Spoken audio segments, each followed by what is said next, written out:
Sunday, and it's a day that they were celebrating in Jerusalem. They saw this long-awaited Messiah walking in, riding on a donkey. But we have to be mindful that by the end of the week, nobody was celebrating. Jesus did not throw off the Roman power that was governing the Jews, and he ended up on a cross. So as Christians in history, we've always thought of the cross as a representation of suffering and of hardship. So the biggest cross that I carry in my life is that I have an illness called bipolar disorder. And that's an illness of the mind. So sometime during the year, my mind might speed way up and I have all these thoughts that are crossing through my mind and I can't distinguish what's a good thought and what's a bad thought. And my mind speeds up so much that it doesn't let my body rest. It doesn't let me sleep. And so my body becomes really tired because I don't get the rest that I need. And at other times during the year, my mind slows way down. And it's very hard for me to put my thoughts together. I might not be able to speak very well. I might not be able to make a grocery list or make a meal for my family. My mind tells my body that it's really tired, and I sleep a lot. My body can be really sad, and I might cry a lot. But I'm not the only person that carries a cross, so I'd like to talk to the congregation. Would you raise your hand if you've ever suffered a life-threatening injury or illness? So that's a cross. Raise your hand if you've ever suffered a chronic injury or a chronic illness that you had to deal with daily. That's a cross.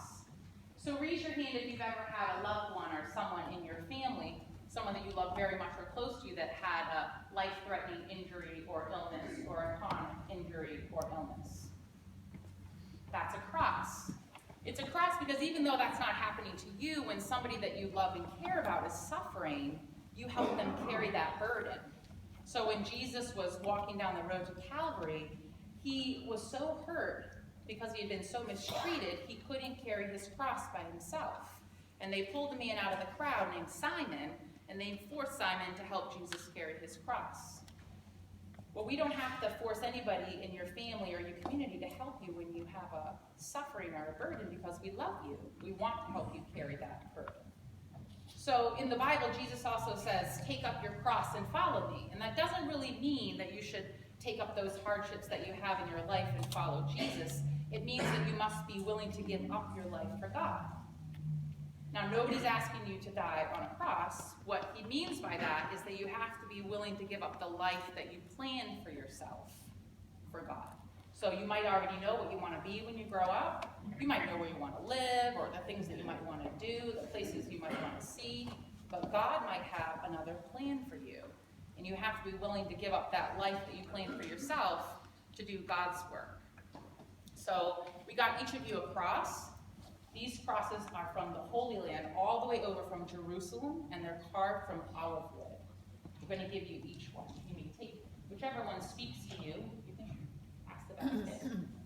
Okay. To remind you that Jesus gave his life for each of us to break the bondage of death, and that you will have suffering, crosses that you have to bear in your own life, but that you have a whole family and community of people willing to help carry that with you. So let's pray. Gracious and loving God, we thank you for the gift of your Son, who humbled himself into the body of a man, loved with his whole life, and broke the bondage of death on the cross. Amen.